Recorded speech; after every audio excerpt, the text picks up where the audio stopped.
Faz, mas a gente não tinha esse exemplo aqui dentro. Sim, verdade. Eu acho que esse exemplo pode manifestar em outros treinadores esse desejo também. Dá para fazer. É lógico, não é todo mundo que tem o elenco do Flamengo, não é todo mundo que tem a estrutura que o Flamengo tem para disponibilizar trabalho, recuperação, tudo de altíssima qualidade, modernidade. Lógico que não é todo mundo que dá, mas eu acho que está mexendo dentro dos treinadores, das comissões técnicas brasileiras, aquele... Tem nego com vergonha. Porque tem gente com estrutura parecida não fazendo isso, né? Então, com estrutura próxima do porque Flamengo. o andamento é viciado no Brasil. Você tem escolhas que vão sendo pautadas por vitórias, por permanência. O jeito de se pensar futebol no Brasil, ele está sendo mexido por treinadores que não estão no dia a dia, aqui no cotidiano. Né? Nessa máquina que a gente fala de moer treinadores e num ambiente que é bem inóspito para trabalhos que fujam do padrão. Então é interessante, mas para mim acontece simplesmente porque é um cara que vem de uma outra cultura, que tem uma outra vivência, que está encarando os desafios no Brasil pela primeira vez. Caso do Sampaoli num outro degrau, num outro patamar no Santos, e a situação do Jesus ainda mais. É um belo exemplo o Sampaoli também, que não tem metade da qualidade que o elenco do Flamengo tem e provavelmente não tem metade ou menos da metade de estrutura que o Flamengo tem. E também mostra... num cenário nacional que dá para fazer. Ou que, pelo menos, tentar fazer, ou se predispor a fazer. Eu acho que é o mais importante, se predispor a fazer.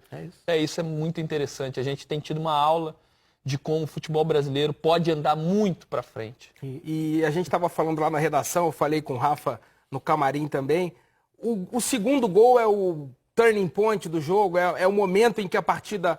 muda e vira totalmente a favor do Flamengo, porque o primeiro tempo foi equilibrado, né? O Flamengo menos brilhante do que no jogo de ida e o Grêmio mais esperto do que no jogo de ida. Né? O Renato modificou a estratégia porque percebeu que a estratégia do primeiro tempo na ida seria praticamente suicídio.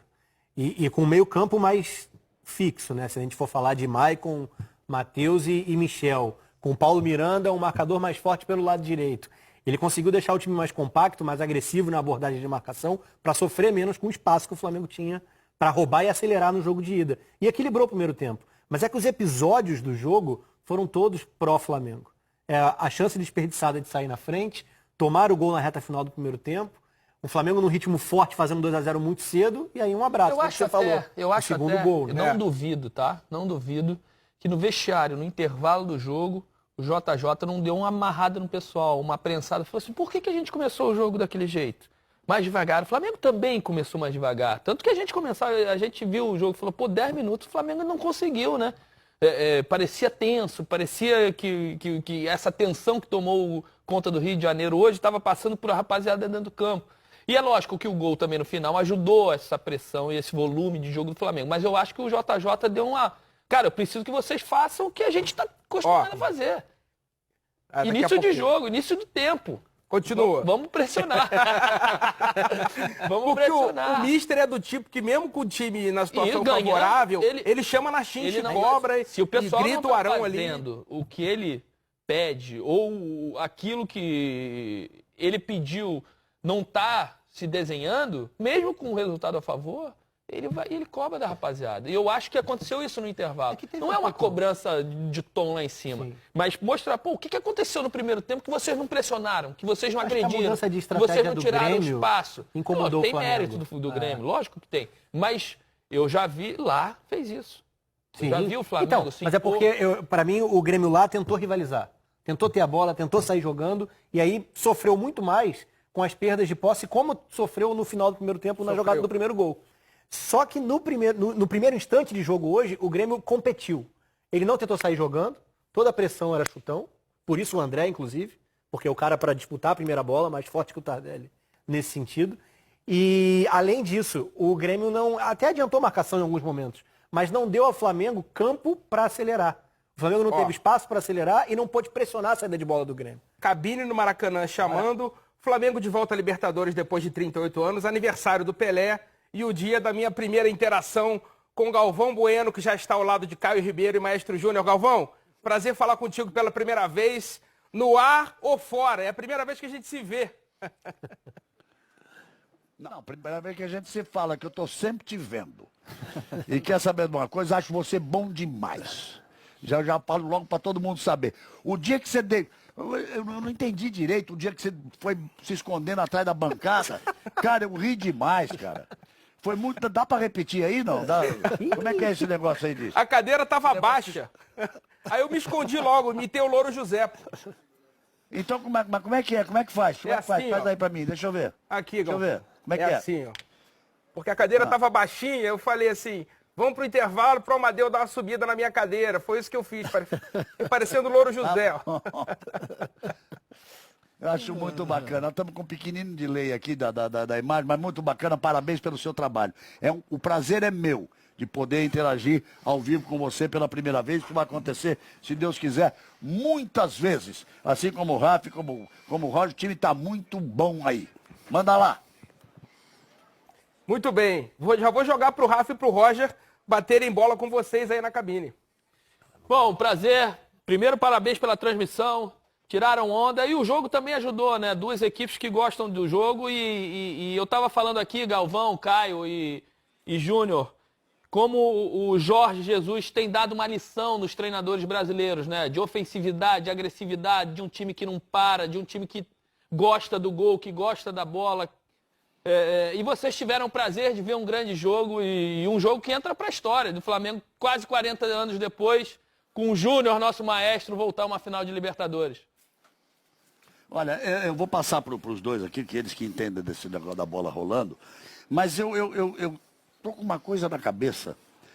Em certos momentos, o Flamengo é o time brasileiro que mais se assemelha nessa... Quando ele sai para marcar o goleiro, o zagueiro, o lateral, o meio do campo, que mais se assemelha àquele futebol total que a Holanda jogava nos anos 70.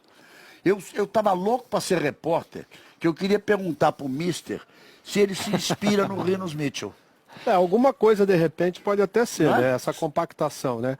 Esse time joga em 30, 40 metros no máximo. Você viu que o Diego Alves hoje foi obrigado a sair pelo menos em 3 situações, porque ele é quase que o líbero dessa equipe, coisa que fazia o Youngblood, goleiro da Holanda lá em 74.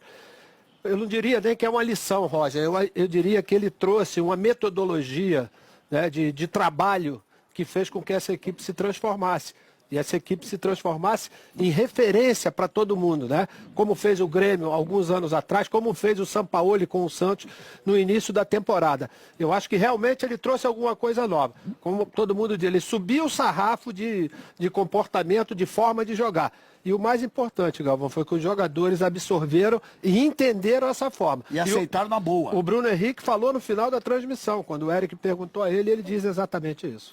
Sabe o Diga, que eu Caio. acho muito legal, e abraço aí a galera aí do Troca, ele tem Seu todas... cabelo tá caindo, cara. Não, é um abraço na galera. Ah, tá. Tem todas as qualidades e as premissas de um grande time de futebol. E talvez nesse momento, não, talvez não, com certeza para mim nesse momento é o que mais se assemelha ao que se joga na Europa. Intensidade, querer jogar com a bola, diminuição do campo. Então a gente fala muito do aspecto ofensivo. Para você marcar lá em cima, se a defesa não tirar o time de trás, se não jogar ali na linha do meio de campo, estoura. Os caras quebram a primeira linha de marcação e vão dentro do gol. E o Roger tocou num assunto que eu acho muito legal e eu queria estender um pouquinho essa discussão. Mais do que só o que a gente está vendo em campo, né, Roger? A ideia do quanto o jogador tem que ser profissional fora dele. Então, vou poupar time. Não vai poupar, não. Você tem a segunda, você tem a terça, você tem a quinta, você tem a sexta para descansar. Quarta e domingo você vai jogar. E para jogar com essa intensidade com que eles estão fazendo em campo, e o Flamengo está jogando muita bola, Mas o Flamengo está voando. Aí é preciso também enaltecer o trabalho de preparação física do time do Flamengo. Não é só a preparação física, fisiológica, o departamento médico que recuperou, né, Júnior? Exatamente. Tanto O Márcio Tanuri deu uma demonstração, eu acho que nesses últimos tempos, a recuperação de jogadores que estiveram em campo. O Arrascaeta praticamente jogou 90 minutos, né? Eram 3 jogadores que saíram, 2 sem condições do primeiro jogo com o Grêmio e o Rafinha logo depois com a fratura. E 3 jogadores fundamentais para o time do Flamengo, os 2 laterais, o Rafinha e o Felipe Luiz, e o Arrascaeta ali pelo meio. Sem dúvida, eu acho que o departamento médico trabalhou como nunca nisso aí. Porque é difícil você recuperar jogadores. É lógico que não eram problemas musculares, eram traumas. Mas você recuperar o jogador como o Arrascaeta com 19 dias e jogar o tempo, eu digo mais do que isso. Porque hoje ele foi bem abaixo daquilo que ele pode fazer. É já um grande mérito para todo o departamento médico. E aí você troca os jogadores, mas não cai o ritmo, não cai o sistema, porque o Flamengo tem uma cara. Os jogadores estão muito à vontade quanto que o espaço que tem que ocupar em campo, com e sem a bola. Então as coisas não são por acaso. Esse time foi pensado. Ele queria um zagueiro que invertesse jogo, ele queria 2 zagueiros rápidos e de boa qualidade de saída de bola. Ele recuperou o Arão, que a torcida não suportava aqui, e hoje é um dos jogadores mais importantes do time. Então existe um trabalho por trás de todos esses resultados que o Flamengo tem conquistado. Tem uma coisa, Galvão, só para um detalhe do Caio tá falando. Esses 4 jogadores que chegaram, os 2 laterais, o Mari e o Gerson, são jogadores que jogaram no futebol europeu nesses últimos 4 anos, né? Que é o tempo exatamente do Gerson, que é o mais jovem deles todos. Os outros estão 10 anos e o Mari estava acostumado.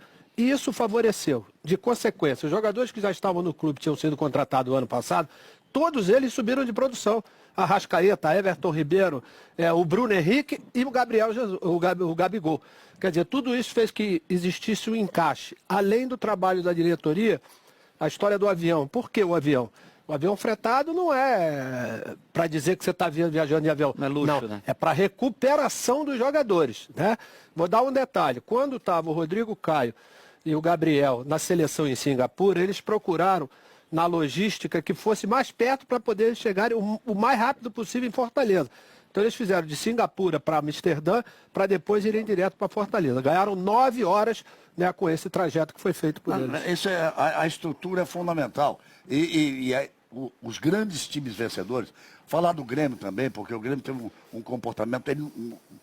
O Grêmio não esperava um impacto desse. Aqueles 20 minutos, né, do segundo tempo, né,